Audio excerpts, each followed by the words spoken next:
en train de parler de la sorcellerie, de maladies sorcellériques, ok?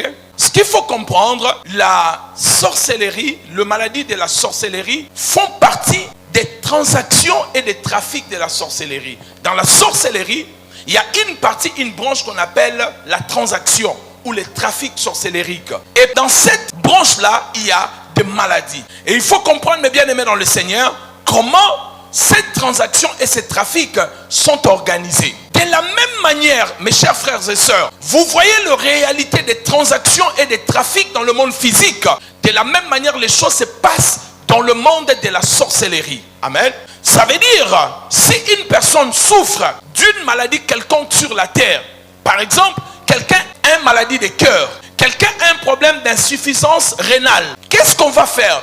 La personne peut être internée, la personne peut rester chez elle à la maison, en attendant qu'on puisse trouver des reins, en attendant qu'on puisse trouver un cœur. Dès qu'on trouve un cœur ou les reins, on vient rapidement pour remplacer dans la vie de cette personne-là. Mais pour prendre les cœurs, les reins, ça peut arriver, je pense que nous en avons deux.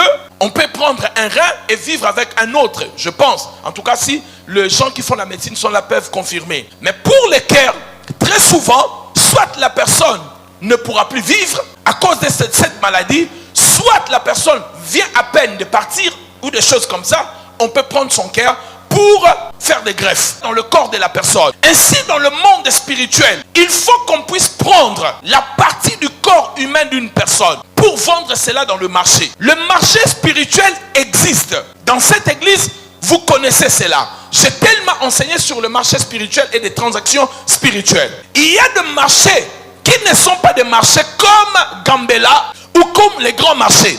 Il y a des marchés où on ne fait que vendre les parties, les membres de corps des êtres humains. Dans ces marchés, on peut vendre l'intelligence. Dans ces marchés, on peut vendre le mariage. Dans ces marchés, on peut vendre vos parties, vos cheveux, vos ongles. On peut tout acheter et on peut tout vendre. Cela est écrit dans Apocalypse chapitre 18 verset 13. Nous avons déjà enseigné sur ces choses où la Bible dit les marchands de la terre sont en train de pleurer et ils pleurent parce que leurs marchandises ne se vendaient plus. Et Jean, il dit que j'ai vu dans leur cargaison, il y avait beaucoup de choses. Il y avait des siamones, il y avait toutes sortes d'épices, mais il y avait aussi les corps et les âmes des êtres humains qui étaient vendus auprès de ces marchands et de ces commerçants. Voici comment ça se passe. Si on veut prendre le pied d'une personne dans la sorcellerie, alors il faut premièrement créer une circonstance qui va éviter à ce que les gens poussent leurs pensées très loin. Si on veut vendre le pied, ça veut dire que quelqu'un peut être ici en train de parler et puis la personne tombe. De vous et moi, si quelqu'un tombe ici, bon peut-être là c'est encore loin. D'ici et là, si quelqu'un tombe, est-ce que la personne peut perdre l'usage de sa jambe? De là jusqu'à la première marche? Non. Mais la personne va vivre cela et ça va créer un problème. La personne va tomber et qu'est-ce qui va se passer? On vous dira, ah la personne là a eu des problèmes avec sa jambe. Elle était juste tombée et la personne a commencé à avoir le problème avec sa jambe. Ils ont trouvé une circonstance pour justifier la sorcellerie. Parce que très souvent, quand la sorcellerie cherche à tuer quelqu'un, si ça trouve quelqu'un qui vit dans la prière, ça prend la personne la plus faible dans la famille. Et l'esprit de mort, comme je vous ai toujours dit, quand ça entre dans une famille, ça ne sort pas comme ça. Si ça ne touche pas la personne ciblée, ça va prendre une autre personne. Si ça rate cette personne-là, en tout cas, ça va prendre au moins l'argent par des maladies. Mais ça ne sera pas votre cas.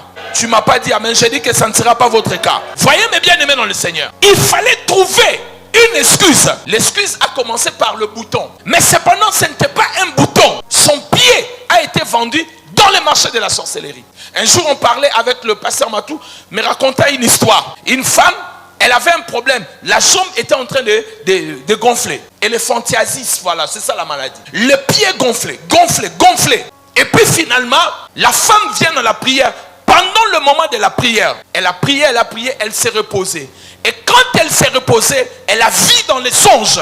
Elle était dans un marché étrange. Et dans ce marché-là, il y avait des corps, il y avait des pieds, des bras qui étaient vendus. Et puis elle arrive devant une table, elle voit sa propre jambe qui était vendue sur une table. Les gens demandaient le prix, mais personne n'achetait. Elle est sortie dans les songes. Moi, je pense que si dans les songes, quelqu'un avait achetait sa jambe, on allait aussi l'amputer sur la terre. Parce que l'amputation arrive dès lors, dans le marché spirituel, ta jambe a été achetée. Ainsi, mes bien-aimés dans le Seigneur, ces choses existent.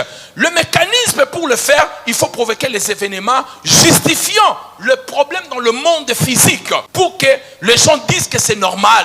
Ce qui est arrivé, c'est normal, il était tombé, c'est pour cela qu'il a perdu l'usage de ses jambes. Pour que ce trafic soit fait sur vous, il faut d'abord qu'il y ait un droit sur vous. Si quelqu'un n'a pas un droit sur vous, il ne pourra pas faire ce trafic sur vous.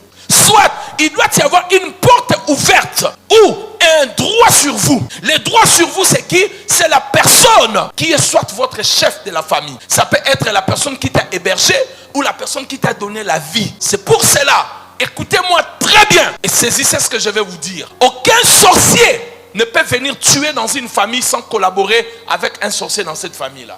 Est-ce que je peux te parler? Donc, si on vous tue et que ton père ou ta mère connaît les choses spirituelles, il était au courant de ce qui est arrivé. Soit il a payé une dette, c'est pour cela qu'il ne t'a pas protégé. Je vous montrerai dans la piste des solutions comment un père peut protéger son enfant contre la sorcellerie. Je peux entendre la main de quelqu'un ici.